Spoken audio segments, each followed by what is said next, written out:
Nifty पर focus करते हैं। 10% की तेजी दिख रही है 24,800 के पास। पॉजिटिव ओपनिंग के संकेत भारतीय बाजारों के लिए गिफ्ट निफ्टी से निकलकर आ रहे हैं। लेकिन एशियाई बाजारों की बात करें तो यहां पर मिला जुला कारोबार दिखा है। जापानीज मार्केट में गिरावट दिखी है, तो निक्केई इंडेक्स की बात करें तो 1.5% की गिरावट यहां पर है। लेकिन चाइना के बाजार याद रखें पिछले कुछ दिनों से फोकस में रहे हैं। CSI 1000 इंडेक्स वहां पर 0.1% की गिरावट है। हांगकांग के बाजारों में हल्की सी तेजी दिखी है, लेकिन कॉस्पी कोरियन मार्केट में भी करीब 1.5% की गिरावट है। तो एशियाई बाजारों की बात करें तो काफी मिला जुला कारोबार दिखा है, लेकिन गिफ्ट निफ्टी से पॉजिटिव ओपनिंग के संकेत निकल कर आ रहे हैं। इसी के साथ अमेरिकी बाजारों पर फोकस करते हैं। रिकॉर्ड हाई से थोड़ी सी गिरावट कल के ट्रेडिंग सेशन में दिखी। याद रखिए कुछ ही दिनों में अब प्रेसिडेंशियल इलेक्शंस होंगे अमेरिका में।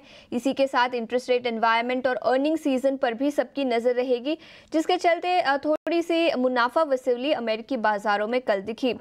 मिडिल ईस्ट में कॉन्फ्लिक्ट भी एस्केलेट होता हुआ नजर आ रहा है, जिसके चलते ग्लोबली सभी मार्केट्स पर इम्पैक्ट दिखा। S&P 500 में 0.2% की गिरावट दिखी। DJIA यानी डाउ जोन्स में भी करीब 0.8% की गिरावट दिखी।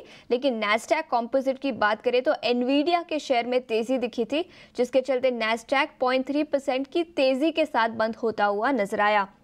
एनवीडिया रिकॉर्ड ऊंचाई पर बंद हुआ। वही टेक्नोलॉजी फर्म SAP यानी SAP की बात करें तो यहां पर भी करीब 4% की तेजी दिखी। नतीजे काफी शानदार रहे, जिसके चलते टेक्नोलॉजी शेयरों में तेजी दिखी और एनवीडिया भी हरे निशान में बंद होता हुआ नजर आया। इसी के साथ याद रखें कई सारे नतीजे भी आएंगे अमेरिकी बाजार में आज और कल।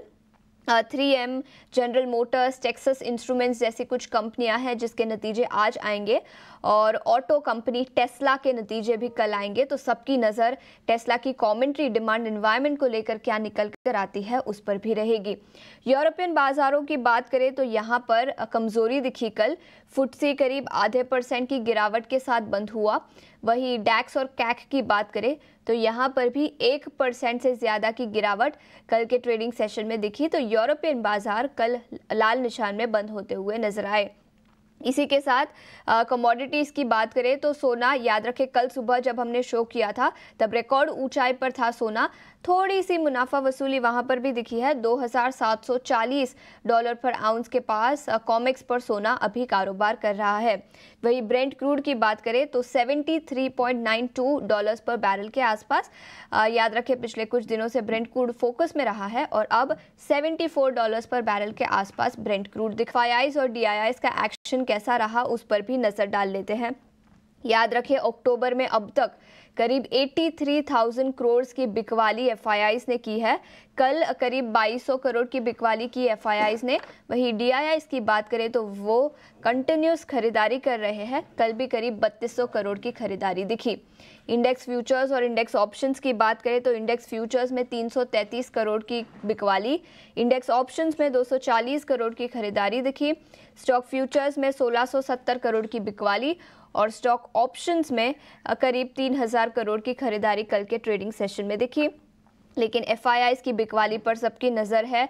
पिछले कुछ दिनों से लगातार FIIs बिकवाली कर रहे हैं और अक्टूबर में अब तक करीब 82,500 करोड़ की बिकवाली हाईएस्ट एवर हमने मंथली बेसिस पर अक्टूबर के महीने में देखी है।